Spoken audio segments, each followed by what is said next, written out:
Welcome back, Nick Lenz's Comic Corner, Classic / Non-Classic. This episode number 892 and Doubleshot number 992. It'd be 898, excuse me, and Doubleshot number 792. Okay, like I said before in the last episode, two Star Wars trades.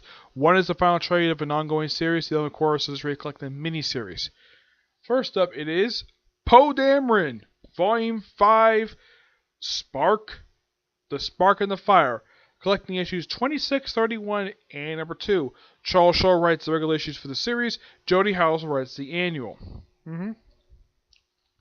The artwork for the series.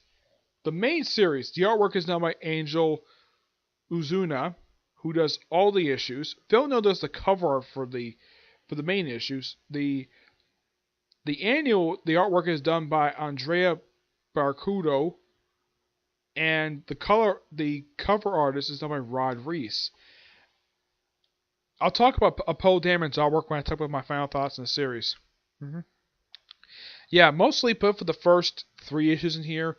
It's just Poe explaining to Finn what he was up to. I mean, first it starts off just almost immediately before the events of Force Awakens of how like Poe gets the time to go to Jakku and be with the guy who he met in the previous couple story arcs. He goes there, and of course, we know what happened. And of course, we get flashes of the film throughout this particular. It's basically kind of just an explanation of what he was up to during the film, like him meeting with a person who was a friend of Rey's, eventually get off planet, and of course, then he kind of explains, he fills in the gap, what happened, like right after he got knocked out up until the events, he woke up in events Last Jedi. Of course, there's an explanation of what he was up to during Last Jedi. And eventually the arc ends with revealing that the Black Order has survived, the Black Squadron has survived. Well, they basically went out to find allies after Starkiller Base was destroyed. So they found they're alive and they're on their planet. But because the resistance at this point, this is right. Of course, I should point out that these issues are set like right after the events of The Last Jedi, a very controversial film. Yes. Because according to Leia, the resistance at this point just made up about 12 people, all on this one ship. So Poe he was greenlit to go rescue the Black Squadrons, but he couldn't take the Falcon because that's the base operations for the resistance. So he borrows a ship from a hut. Yes, from a hut he rescued back. I believe it was in the second arc of the series. Yeah, it was second arc, and then he goes to the planet, finds the group, though they have the blue-skinned alien woman who was previously a reporter. She got wounded, though she was able to be saved. And they would arena with the Black Squadrons. And then eventually the series ends. Of course, 3PO, when you see him in the flashback, you see him with the red arm like he had in Force Awakens, though it's never explained of how his arm changed from colors from red to gold. Also, one thing I do appreciate about this thing, they do fill in a small little gap of what the Resistance were up to between the events of Force Awakens and the events of The Last Jedi. It's basically the in-between what the Resistance were up to while Rey was off training with Luke. Yeah. Gotta say, fantastic storyline. Now, my final thought. Also, 9.5 out of 10 I give this particular story. I give this particular one. Final thoughts on this series. This was a really damn good comic book. I love Phil Noto's artwork. Phil Noto himself drew the first 12 issues, with the exception of issue 7. Yeah, that was actually done by the artist who took over the rest of the series, Angel Uzuna. Yeah, he did issue 7, he took over to issue 14, and did pretty much the rest of the series. Excuse me. And it's interesting, though, that this series had 2 annuals come out throughout its brief run. Yeah, not many Star Wars series. And this was only like the 3rd Star Wars ongoing series launched by Marvel Comics, because the first 2 they launched were Star Wars, which is still going to this very day, and Darth Vader. This was actually the 4th one, because this is a replacement for a different series that had been canceled. Yeah, there was another series launched prior to this called Keenan, which is basically mostly just the first half of that series to explain the backstory of what the character was up to prior to him, like his backstory of how he got the way he is, and of course having a couple issues feel like take place during the actual show itself. This series focused on the character Poe Dameron, played by Oscar Isaac in the film. For the first 25 issues, it just explained of how it got to the point where he got the Jakku.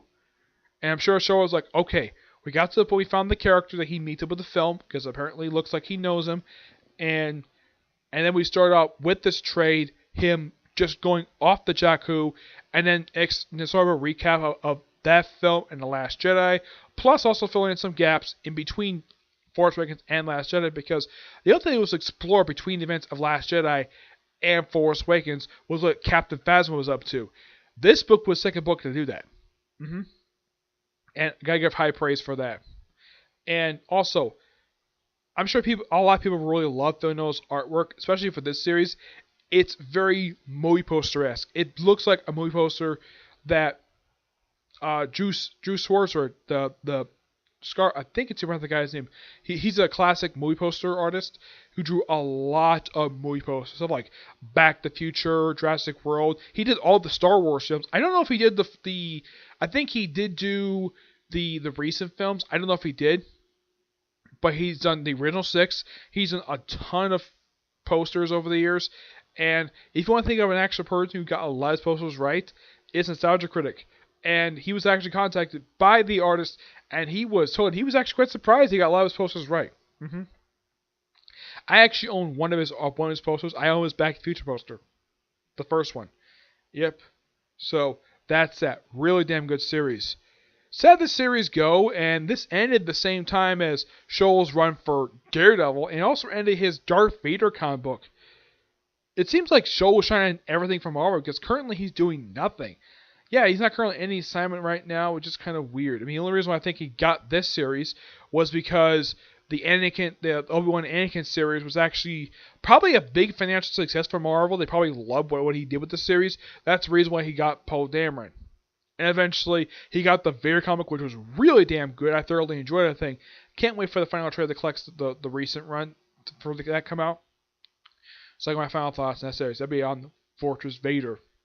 Yeah, the explanation of how he got his powers on Mustafar that was seen in Rogue One. Yeah, that's the original point of that. Alright, moving on from Poe Dameron. Now we're going to Lando Calrissian, Double or Nothing. This collects the 5-issue limited series done by Rodney Barnes. I should point out, though, about this particular series. This was the 3rd comic series that Rodney Barnes did for Marvel Comics. Yeah, and this only came out just last year. Here's the thing about this guy. I looked at this guy's work. That prior to him working on his first comic for Marvel, which was actually an issue for Secret Empire New World. Yeah. He wrote a story for issue 2. That was his first comic he written for Marvel.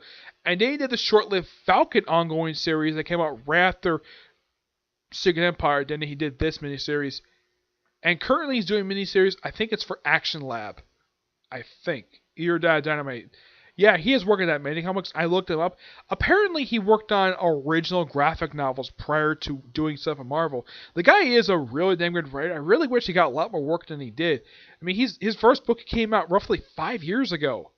I haven't read it, but yeah, I looked up. Yeah, he's only been writing about 5 years, and he works for Marvel, and he gets a short story, a short-lived ongoing series, and a miniseries. I'm like, that's it for a good writer like him? Anyways, this particular book is just an explanation of what Lando was up to. Just an adventure for Lando prior to him showing up in, pretty much the book, and, it pretty much is what Lando was up to just prior to the events of the Solo film that came out, the Han Solo film that came out last year. Also, yes, that is the Millennium Falcon. That's the way it looked when you first seen the film with the whole... that thing that's on the cover here, yeah, it's explaining the film, that thing, because normally that's been open, every time you see Millennium Falcon. Yeah, the explanation for that is that's actually an escape pod. Yes, this big, huge tube is an escape pod. Yeah, I think the reason why they added that there, because they probably could, and aspecting why it looks nice and shiny, and why when you see it in New Hope, why it looks like a piece of junk. Yeah, the Han Solo film actually explains that. I will get a chance to talk about the Han Solo comic book when the trade comes out eventually. But the thing is, issue 7 doesn't come out until March. Actually, no, it comes out in April. Yeah, it's come out for 3 months, for at least a couple months now. But yeah, the story for this one is that Lando is hired to smuggle weapons to this slave colony. He's hired by a woman who is an escaped slave. She wants him to bring weapons to this place and free the population. Okay, and of course his companion E3, she's in the series as well, which is quite neat. Why the heck not? And he's also wearing his flashy cape. He even has a line of "Don't touch my cape." He even has that in here as well, which I thought was so funny. And I gotta hand it to the artist who did this miniseries, which is Paolo Vanetti, who did a fantastic job with the likeness of Lando, how he looked from the Han Solo film. The actor who played him, I think his name is Donnie Glover. Yeah, that's who played him in the film, and you can tell that he took very much inspiration from Billy D. Williams, and he has sort of a similar resemblance to Billy D. Williams, and I can kind of believe that he could be a young Lando Calrissian. He was believable. Yeah.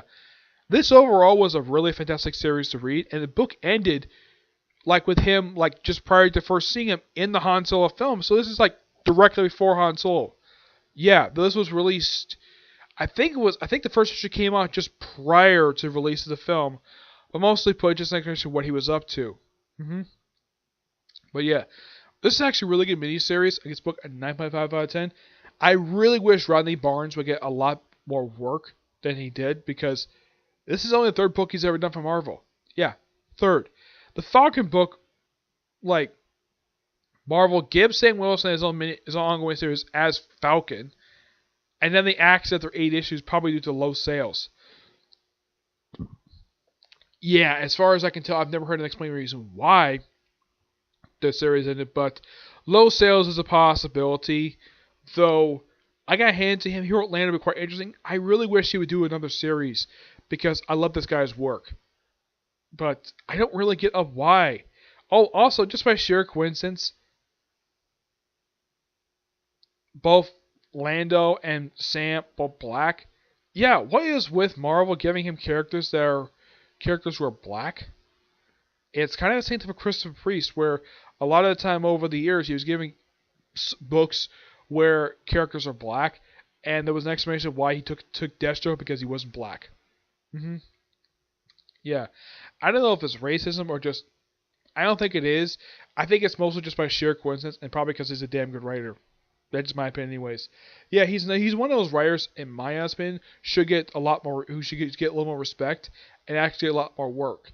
Here's the thing about Jodie Hauser, I forgot to mention. Yeah, the annual she worked on Poe Dameron, it's not many books she's worked on for Marvel. It was actually one of her few Star Wars stuff she's done. I mean, her first book she did was the Amazing Spider-Man New Vows series, and of course then she did the Spider... I'll probably explain this a little bit more in a comic history episode. I'll talk about Jodie Hauser's comic career and how it's not been around very long. I've read pretty much almost every single book she's written, and I own like 3 trades that collect her work, and I reviewed like a small majority of her work released so far since she started writing comics. I know her first comic that she came up was back in 2012. I think it might have been 2014. She's writing comics almost as long as Rodney Barnes has. Yeah. But not much else to say. Both this and the other Star Wars trailer I have here, both really good. Highly recommend them if you're fans of Star Wars. So, that's it for this particular review. My next video I'm going to do is a review of the newest episode of Boruto. That'll be done a little bit later, but aside from that, there's going to be like one more comic corner along with that. So basically 2 more videos hope to go up today. If not, I'll save the videos for tomorrow, okay? But do this next review. Bye.